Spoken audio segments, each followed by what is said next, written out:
મિત્રો, શું કોઈ વ્યક્તિ મૃત્યુ પછી ફરીથી તે જ ઘરમાં જન્મ લે છે? તે જ માતાની ગોદમાં, તે જ પિતાની છત્રછાયામાં? જો હા, તો આપણે કેવી રીતે જાણી શકીએ કે જે વ્યક્તિનું મૃત્યુ થયું હોય તે ફરીથી તે જ ઘરમાં જન્મ લઈને આવ્યો છે? તો મિત્રો, આજે અમે તમને ગરુડ પુરાણના તે રહસ્યથી વાકેફ કરાવીશું જેને કદાચ તમે આજ સુધી ન તો ક્યાંય સાંભળ્યું હશે કે ન જોયું હશે. તો મિત્રો, વિડીયોમાં આગળ વધતા પહેલાં તમને એક નાનકડી વિનંતી છે કે આ વિડીયોને એક લાઇક કરીને શેર જરૂર કરી દેજો અને કોમેન્ટમાં જય શ્રી કૃષ્ણ તથા હર હર મહાદેવ જરૂર લખી દેજો. મિત્રો, ગરુડ પુરાણની કથાને ક્યારેય અધૂરી ન સાંભળવી જોઈએ, તેથી તમને વિનંતી છે કે વિડીયોને અંત સુધી અવશ્ય જોજો. ચાલો શરૂઆત કરીએ આજની આ રહસ્યમયી પ્રસ્તુતિની. મિત્રો, એક વખત ગરુડદેવ, જે ભગવાન વિષ્ણુનું વાહન છે, તેમણે શ્રી હરિ વિષ્ણુને કહ્યું, હે પ્રભુ, ઘણા દિવસોથી એક પ્રશ્નને લઈને મારું મન વ્યાકુળ છે. કૃપા કરીને તમે મારા આ પ્રશ્નનો જવાબ આપીને મને સંતુષ્ટ કરો. મિત્રો, ત્યારે ભગવાન વિષ્ણુ મુસ્કુરાયા અને બોલ્યા, હે ગરુડ, તમારા મનમાં જે પણ પ્રશ્ન હોય તમે નિસંકોચ પૂછો, હું નિશ્ચિતપણે તેનો જવાબ આપીને તમને સંતુષ્ટ કરીશ. ત્યારે ગરુડદેવ કહે છે, હે પ્રભુ, મારો આ પ્રશ્ન છે કે શું કોઈ વ્યક્તિના મૃત્યુ પછી તેનો આત્મા ફરીથી તે જ ઘરમાં પુનર્જન્મ લે છે? અને જો હા, તો તેને કેવી રીતે ઓળખી શકાય? તેનો કોઈ સંકેત જણાવો. મિત્રો, ત્યારે ભગવાન વિષ્ણુ મુસ્કુરાયા અને બોલ્યા, હે ગરુડ, તમે ખૂબ જ યોગ્ય પ્રશ્ન કર્યો છે જે સમગ્ર જગત માટે કલ્યાણકારી છે. પરંતુ હે ગરુડ, આને વિસ્તારથી સમજવા માટે હું તમને એક કથા સંભળાવું છું, જેને સાંભળ્યા પછી તમને તમારા બધા પ્રશ્નોના જવાબ મળી જશે. પરંતુ હે ગરુડ, ધ્યાન રાખજો કે આ કથાને વચ્ચે છોડીને જવાની ભૂલ ના કરશો, કારણ કે આ કથા એટલી પવિત્ર છે કે તેને સાંભળવાથી જ મનુષ્યના કોટી કોટી પાપોનો નાશ થાય છે. તેથી આને પૂરા ધ્યાનથી અને અંત સુધી જરૂર સાંભળજો, તો જ તમને સાચા જ્ઞાનની પ્રાપ્તિ થશે. મિત્રો, ત્યારે ભગવાન વિષ્ણુએ કથાની શરૂઆત કરી અને કહ્યું, હે ગરુડ, હિમાલયની તળેટીમાં આવેલું એક ગામ હતું જેનું નામ હતું જ્ઞાનપુર. આ ગામ ન તો ખૂબ મોટું હતું, ન કોઈ સામ્રાજ્યની રાજધાની, પરંતુ તેની પ્રસિદ્ધિ ચારે વેદોથી પણ જૂની હતી. આ ગામ સમયની ગતિથી જાણે અલગ થલગ પડેલું હતું. અહીંના વૃક્ષો પણ કંઈક કહેતા હોય તેવું લાગતું હતું. નદીઓ જાણે કંઈક સાંભળતી હોય અને હવાઓમાં કોઈ જૂની ઓળખાણ ફરતી હોય. આ ગામનો દરેક પથ્થર, દરેક દરવાજો, દરેક તુલસી ચોરો કોઈને કોઈ કથા કહેતો હતો. અહીં જન્મ લેવો એ માત્ર શરીર પ્રાપ્ત કરવું ન હતું, પરંતુ આત્માનું પુનરાગમન હતું. જ્ઞાનપુરના લોકો મૃત્યુ પર વિલાપ નહોતા કરતા. જ્યારે કોઈ પ્રાણી આ સંસાર છોડી જતું તો ઘરમાં દીવા પ્રગટાવવામાં આવતા, કારણ કે તેઓ જાણતા હતા કે તે ક્યાંક ને ક્યાંક નવા રૂપે પાછું આવશે, કદાચ અહીં જ, કદાચ નજીકમાં જ. આ ગામ આત્માને ઓળખવાની કળામાં નિપુણ હતું. અહીં શિશુના રુદનથી વધુ તેની આંખોને વાંચવામાં આવતું હતું. કોઈની આદતો, કોઈનું હાસ્ય, કોઈની દ્રષ્ટિ, આ બધા પુનર્જન્મના સંકેતો હતા. ગામના મધ્યમાં એક વિશાળ વડનું વૃક્ષ હતું, જેની છાયામાં સ્મૃતિવેદી હતી, જ્યાં દર મહિનાની પૂર્ણિમાએ ગામના લોકો એકઠા થતા અને તેમના પૂર્વજોની કથાઓ સાંભળતા. લોકોને યાદ હતું કે કોણે પાછલા જન્મમાં શું કર્યું હતું. એક બાળકને લોકો તેના પાછલા જન્મના નામથી બોલાવતા હતા, રામુ, બ્રહ્મદત્ત. ગામના દક્ષિણ છેડે એક જૂનું તળાવ હતું, જેને લોકો પુનર્જન્મ કુંડ કહેતા. એવી માન્યતા હતી કે જે આત્મા ત્યાંથી ફરી જન્મ લે છે તેમાં કેટલાક વિશેષ સંકેતો હોય છે. જ્ઞાનપુરના વૃદ્ધોનું કહેવું હતું કે કોઈ આત્મા એમ જ પાછી નથી આવતી. જો તેણે પોતાના કર્મોનું ઋણ ચૂકવ્યું હોય તો તે મુક્ત થઈ જાય છે, પરંતુ જો કોઈ મોહ, વચન, વાસના કે સંકલ્પ અધૂરો હોય તો તે પાછો આવે છે, તે જ ભૂમિ પર, તે જ કુળમાં, તે જ ઉદ્દેશ્ય માટે. મિત્રો, આ ગામ કોઈ પુસ્તકની કથા ન હતું, આ પોતે પુનર્જન્મની જીવન પ્રયોગશાળા હતું. અને આ જ જ્ઞાનપુરમાં એક દિવસ પહોંચ્યા દૂર દૂર સુધી વિખ્યાત, વેદ વેદાંગોમાં પારંગત એક રહસ્યમય બ્રાહ્મણ, મહર્ષિ આત્રેય. તેમના આગમન સાથે ગામની હવાઓમાં જાણે ફરી એક પ્રશ્ન ભળી ગયો, શું આત્મા ખરેખર પાછો આવે છે? અને જો આવે તો આપણે કેવી રીતે જાણીએ? જ્ઞાનપુરના પૂર્વીય છેડે, જ્યાં રાઈના ખેતરો સૂર્યની કિરણો સાથે લહેરાતા હતા અને જ્યાં નદીઓ પોતાની લહેરોથી કિનારાઓને સ્પર્શ કરતી હતી, ત્યાં એક નાનું ઘર હતું, માટીથી બનેલું, તુલસી ચોરાથી શણગારેલું. તેમાં રહેતો હતો રામલાલ, ગામનો એક વૃદ્ધ ખેડૂત. રામલાલનું જીવન ખેતરોની જેમ સરળ અને શ્રમશીલ હતું. તેમણે જીવનભર બીજા માટે વાવ્યું, પરંતુ એક જ સપનું સંજોયું હતું, પોતાના પુત્ર રમેશનું. મિત્રો, રમેશ રામલાલ અને તેમની પત્ની સીમાની એકમાત્ર સંતાન હતો. 14 વર્ષની ઉંમરે જ તેના વ્યવહારમાં ગહનતા હતી, આંખોમાં કોઈ ઋષિ જેવી શાંતિ. ગામના વડીલો કહેતા, આ બાળક અગાઉ પણ જન્મ્યો હશે, કોઈ સાધુ હશે, આની આંખોમાં ઉંમરથી વધુ જોવાનું આવડે છે. પરંતુ નિયતિને કંઈક બીજું જ મંજૂર હતું. એક દિવસ નજીકના જંગલમાં લાગેલી આગની ચપેટમાં આવીને રમેશ કાળના ખોળામાં સમાઈ ગયો. રમેશનું અચાનક મૃત્યુ થઈ ગયું. રામલાલનું જીવન થંભી ગયું. દરેક રાત્રે તેઓ પુત્રના કપડાં અને લાકડાની તે નાની ગાડી જોતા જે રમેશે પોતાના હાથે બનાવી હતી અને બોલતા, હે પુત્ર, તું ગયો નથી, તું અહીં જ છે. ક્યારેક તેઓ ગંગાજળ છાંટતા, ક્યારેક તુલસી નીચે દીવો પ્રગટાવતા અને પછી એક રાત્રે સ્વપ્નમાં તેમને રમેશ દેખાયો. એ જ ચહેરો, પરંતુ આંખોમાં એક રહસ્ય, અને તે બોલ્યો, પિતાજી, હું પાછો આવીશ.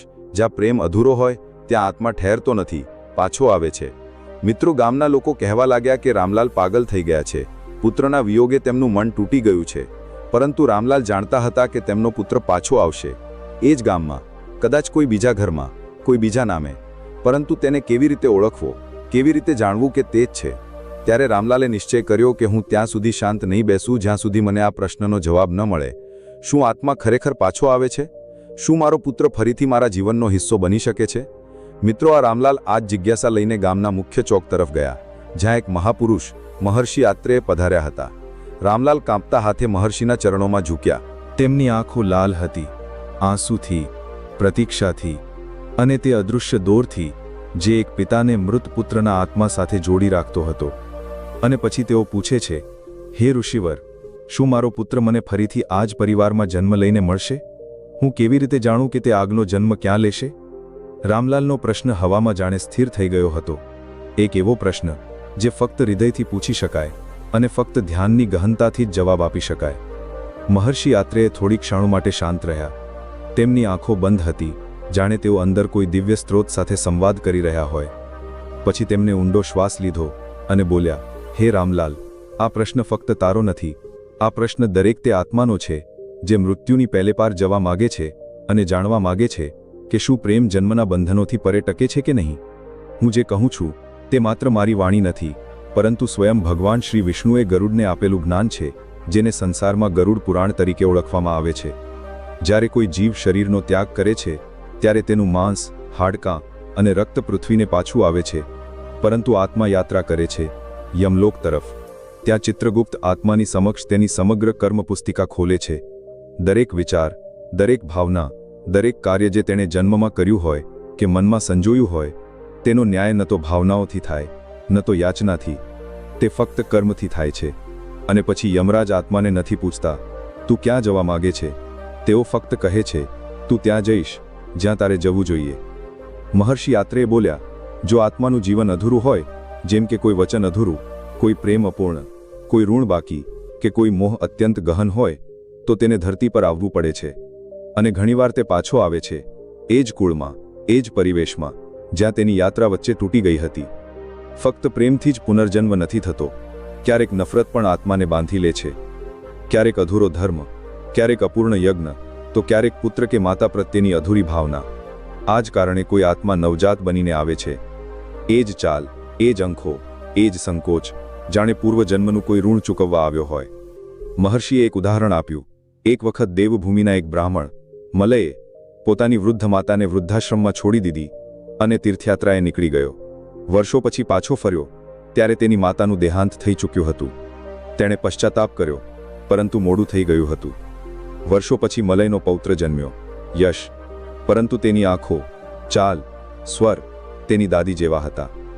તે બાળકને જાણે બાળપણથી જ વૃદ્ધાવસ્થાનો અનુભવ હતો, કારણ કે આત્મા એ જ હતો જે અધૂરા સ્નેહના આડમાં પાછો આવ્યો હતો. મિત્રો, આ બધું સાંભળીને રામલાલની આંખો ભરાઈ આવી. તેમનું હૃદય જાણે એક નવી દૃષ્ટિથી ભરાઈ ગયું. હવે તેઓ માત્ર દુઃખી પિતા ન રહ્યા, પરંતુ એક જિજ્ઞાસુ આત્મા બની ગયા, જે પોતાના પુત્રના આત્માના સંકેતોને ઓળખવા તૈયાર હતા. તે ગહન ધ્યાનથી ઋષિની વાતો સાંભળી રહ્યા હતા. તેમના પ્રશ્નો હવે વધુ ગહન થઈ ચૂક્યા હતા. અને મહર્ષિ આત્રેય હવે તેમને પુનર્જન્મનું એક એવું ઉદાહરણ આપવા જઈ રહ્યા હતા, જે માત્ર ધર્મની પરીક્ષા ન હતું, પરંતુ પુનર્જન્મના અભિશાપની મિસાલ પણ હતી. મહર્ષિ બોલ્યા, હે રામલાલ, પુનર્જન્મ ફક્ત પ્રેમ કે અધૂરા સંકલ્પનું પરિણામ નથી. ક્યારેક એવું પણ બને છે કે આત્માને જન્મ લેવાનું પણ નથી મળતું, કારણ કે તેણે ધર્મનું એવું ઉલ્લંઘન કર્યું હોય જેને સ્વયં કાળ પણ માફ નથી કરતો. તમે મહાભારતનું યુદ્ધ સાંભળ્યું હશે. ધર્મ અને અધર્મ વચ્ચે, ન્યાય અને અન્યાય વચ્ચેનો સંઘર્ષ. તે યુદ્ધનું એક પાત્ર હતું અશ્વત્થામા, ગુરુ દ્રોણાચાર્યનો પુત્ર, અપાર જ્ઞાનનો ધારક, પરંતુ અહંકાર અને ક્રોધનો બંદી. જ્યારે કૌરવ પક્ષની હાર નિશ્ચિત થઈ ગઈ હતી અને યુદ્ધનો છેલ્લો દિવસ હતો, ત્યારે રાત્રિના અંધકારમાં અશ્વત્થામાએ પાંડવોના પુત્રોની નિદ્રામાં જ હત્યા કરી દીધી. તે બાળકો હતા, યુદ્ધ નહોતા લડી રહ્યા. મહર્ષિનો અવાજ ધીમો થયો, આ અધર્મ હતો, અને આ માટે શ્રીકૃષ્ણએ તેને એ શ્રાપ આપ્યો જેને કોઈ મૃત્યુલોકવાસી સહન નથી કરી શકતું. અશ્વત્થામા અમર રહેશે, પરંતુ ઘાયલ રહેશે. તેના મસ્તક પરથી શ્રીકૃષ્ણએ પોતાના સુદર્શનથી મણી કાઢી લીધી અને તેને આદેશ આપ્યો, તું ભટકશે, એકલો, નિર્વસ્ત્ર, તિલ તિલ બળતો, જ્યાં સુધી તું તારા પાપોનો ભોગ ન લે. અશ્વત્થામાને જન્મ તો મળ્યો હતો, પરંતુ પુનર્જન્મ ન મળ્યો. તેનું વર્તમાન જીવન એક જીવંત મૃત્યુ છે, જેમાં તેને દરેક ક્ષણે પોતાની ભૂલ યાદ રહે છે. મહર્ષિએ ગહન દૃષ્ટિથી કહ્યું, આથી સ્પષ્ટ છે કે આત્માનો જન્મ લેવો ફક્ત તેની ઈચ્છા કે પ્રેમથી નથી થતો, પરંતુ તેના કર્મોના અધિકારથી થાય છે. જે આત્માએ પોતાના કર્મોથી ધર્મનો નાશ કર્યો હોય, તેને પ્રકૃતિ પણ નવી દેહ નથી આપતી. રામલાલ હવે ન માત્ર પુત્રની પાછી આવવાની ઈચ્છા રાખતા હતા, પરંતુ તે તેના આત્માની મુક્તિ માટે પ્રાર્થી બની ગયા હતા. તેમણે બંને હાથ જોડીને કહ્યું, ઋષિવર, હવે હું ફક્ત તેનો પુનર્જન્મ નથી ઈચ્છતો, હું ઈચ્છું છું કે તેનો આગલો જન્મ ધર્મપૂર્ણ હોય, કર્મમુક્ત હોય, અને તે ફક્ત પાછો ન આવે, પરંતુ પૂર્ણ થઈને આવે. મહર્ષિએ આકાશ તરફ જોયું. તારા જાણે સ્થિર હતા, અને આકાશમાં એક મંદ વાણી ગુંજી રહી હતી, જ્યારે પ્રેમ ધર્મ સાથે જોડાય તો આત્મા ફક્ત પાછો આવતો નથી, તે પોતાને સાથે નવી ચેતના પણ લાવે છે. મિત્રો, રામલાલ હવે મૌન હતા, પરંતુ તેમનું મન વિચારોથી ભરાઈ ગયું હતું. હવે તેમના હૃદયમાં એક નવી આશંકા ઉઠી, જો આત્મા પાછો આવે તો પણ શું આપણે તેને ઓળખી શકીશું? તેમણે કાંપતી અવાજે મહર્ષિ આત્રેયને પૂછ્યું, હે ઋષિવર, જો મારો પુત્ર પુનર્જન્મ લઈને પાછો આવે તો હું કેવી રીતે જાણું કે તે જ છે? મિત્રો, મહર્ષિ આત્રેય મુસ્કુરાયા. તેમની દ્રષ્ટિ જાણે આકાશની કોઈ અદૃશ્ય ગહનતામાં ઉતરી ગઈ. પછી તેમણે કહ્યું, હે રામલાલ, આત્મા જ્યારે પાછો આવે છે ત્યારે તે સંકેત છોડે છે. તે શરીર બદલે છે, પરંતુ સ્મૃતિનો એક અંશ સાથે લાવે છે. જો તું સજાગ છે, શ્રદ્ધાવાન છે, તો તું નિશ્ચિતપણે તેને ઓળખી શકીશ. શાસ્ત્રોમાં એવા સંકેતો વર્ણવેલા છે જે બતાવે છે કે કોઈ આત્મા કયા દેહમાં પાછો આવ્યો છે. આ સંકેતો ફક્ત આંખોથી નહીં, હૃદયની ગહનતાથી જોવામાં આવે છે. પહેલો સંકેત છે જન્મતિથિ કે સમયનો અદ્ભુત સંયોગ. જો બાળકનો જન્મ એ જ દિવસે, તિથિ કે નક્ષત્રમાં થયો હોય જે દિવસે આત્માએ શરીરનો ત્યાગ કર્યો હોય, તો આ સંકેત છે કે આત્મા એ જ કુળમાં પાછો આવ્યો છે. બીજો છે પૂર્વજન્મની સ્મૃતિઓ, એટલે કે બિન શીખવેલું જ્ઞાન. જ્યારે નવજાત બોલવા લાગે અને એવી વાતો કહે જે તેને કોઈએ શીખવી ન હોય, જેમ કે આ મારું ઘર છે, મને અહીં તકલીફ થઈ હતી, તો સમજવું કે આત્મા પૂર્વ અનુભવો સાથે આવ્યો છે. ત્રીજો છે અજાણ્યાને ઓળખી લેવું. નાના બાળકો દ્વારા કોઈ વૃદ્ધને જોઈને અચાનક ગળે લાગી જવું કે કોઈ સ્થળને જોઈને ભાવુક થઈ જવું, આ સંકેત આપે છે કે આત્માની કોઈ ઓળખ ત્યાં પહેલેથી હતી. ચોથો છે સ્વભાવ, આદત અને પસંદનો સામ્ય.